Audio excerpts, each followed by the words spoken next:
Alright, so we're going to talk about body paragraphs. So we have already discussed and gone through introductory paragraphs. So now it's talking about the big guns, right? Okay, the body paragraphs, the one. Now, we went on Mentimeter, right? And you have responded to the prompt. Okay, let me just switch off the lights.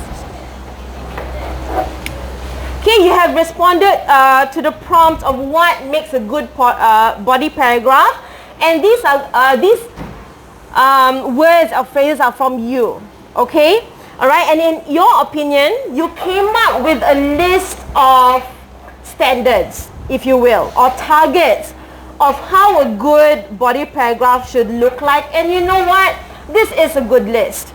Okay, which is great because it means that you sort of know the expectations of a good body paragraph in an expository essay. Alright, and we also talked about how some of the features are more important to you, like topic sentence.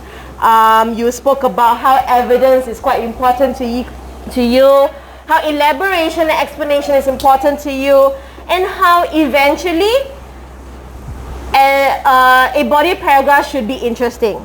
Right, okay, so this is your standards you came up with. Okay, I just summarized it. I consolidated all your responses.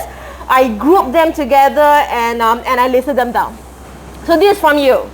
Okay, this is what you expected or what you feel a good body paragraph should look like. Right. And now we also looked at samples of good body paragraphs, the one that you have on your paper, the one on you have on SLS. Okay? So we have gone to SLS and you have looked at 2 body paragraphs that are considered great or well written. And I wanted you to find out the features of these paragraphs and to sort of judge them in according to the standards that you came up with. Right? Okay, so we are going back to the ITT tool on SLS and we are going to look at your responses once more. Okay, just a few of your responses because I want you guys to see your friends' responses as well. Do take note that I'm going to add some of my comments as we go. We are going to co-construct the standards or targets that we want to achieve in our body paragraphs. Okay, we're going to add or we're going to modify some of your standards here. Okay, but this is a good list. I'm glad that you guys came up with this. All right, okay, so let's look. So these are the paragraphs that you have on your table below here. Okay, are you okay, Amos? Yeah, I am not. I don't require you to type right now. Thank you. Can you put down, please? Thanks. All right, so this is what you have. Okay, so we looked at this. Okay, this is it's the same question. Okay, people can only be happy if they feel they are treated fairly. Okay, it's the same question as we did for introduction, for those of you who weren't here. Okay, so these are the paragraphs. Okay, so let's look. Okay, so this is paragraph A, right? Okay, the do not agree. Okay. Okay, so let's look at some of your responses. All right. Okay, so for Jonas. Okay, so this was his response, okay, yesterday. So from the ITT tool, Jonas said that the paragraph succinctly addressed the point. And this is an interesting observation.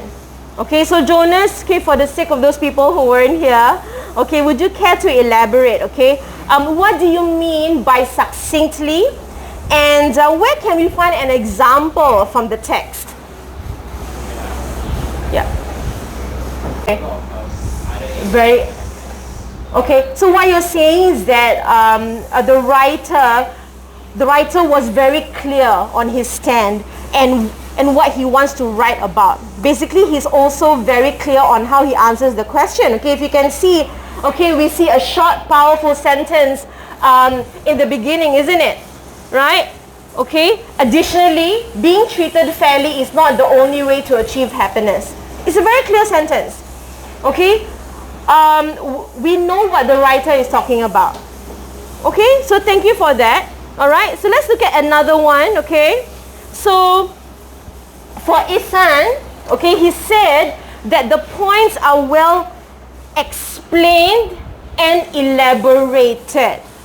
Okay? Why do we think Isan says this? Where can we find an example? Taf. Why does Isan say that that the points are well explained and elaborated? Example to think here. Okay, so what Jav is saying that the main point is well supported by other details. You mean? Okay, all right. How about his other comment? Okay, connectors such as similarly and additionally. How do these connectors create an impact in the overall paragraph, Alpha?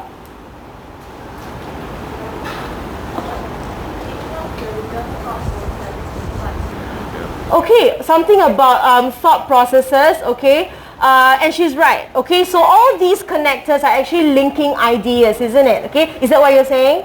All right, thank you. All right, so let's look at another response from your friends yesterday, okay? Joy.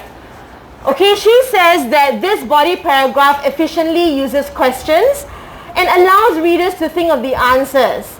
It also uses persuasive language. Okay, Joy, could you elaborate more on your answer? Where do we see in this paragraph, where do we see persuasive language? Can someone help Joy? Sorry? Yeah, good. Okay, so Jeff actually pointed out something interesting. Okay, he actually highlighted this. There is no doubt. How is this persuasive?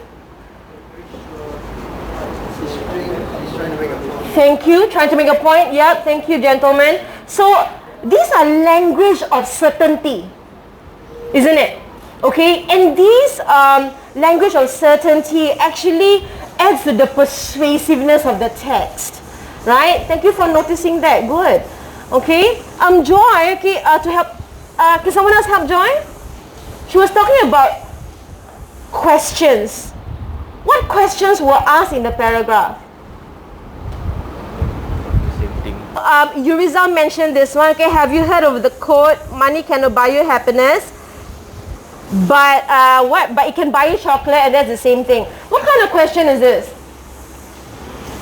It's a rhetorical question, isn't it? And these kind of questions add to the persuasive quality of the language. And I think yesterday someone mentioned, was it Lena? Okay, she actually mentioned about the use of our. Where is it? Us, our, can buy you, our brain, we. All these words, okay, all these pronouns, okay, it adds what kind of quality to the text? Sorry? Relevant, okay. Other than relevance, inclusivity, okay, it adds, thank you, it adds a certain personal quality, isn't it?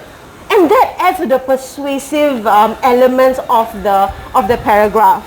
The last comment, she says that it addresses the main point, okay, it has evidence, it elaborates very well, and it repeats itself.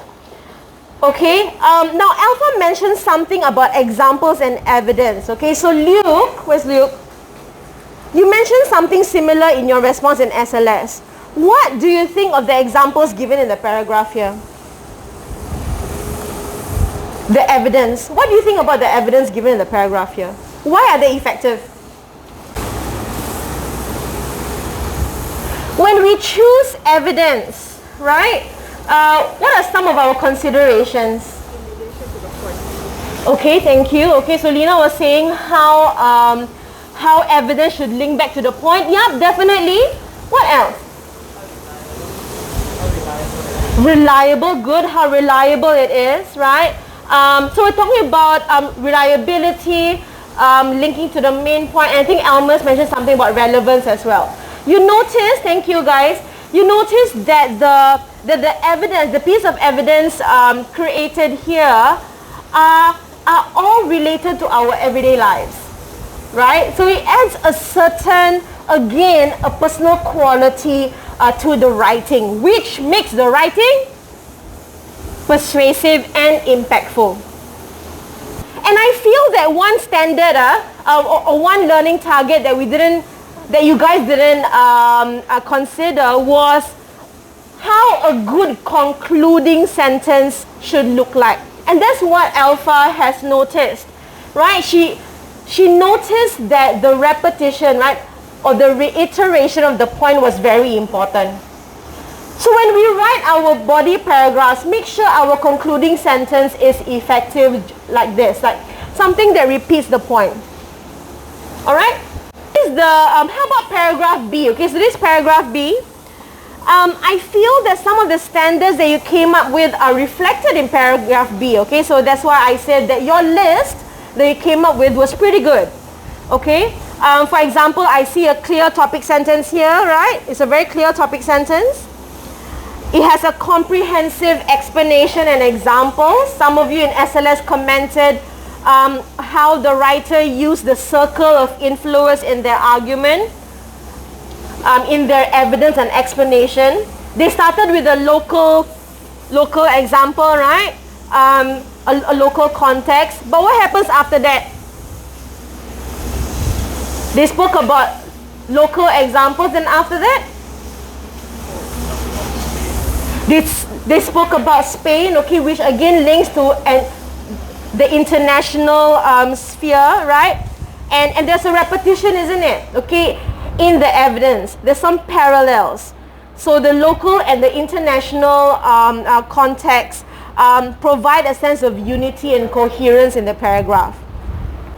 Okay, what else do we notice? Some of you in SLS commented on the connectors, okay, which provide coherence. So what other connectors do we see here? What other connectors?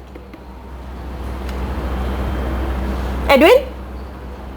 So you see in paragraph B, okay, what connectors can we see here?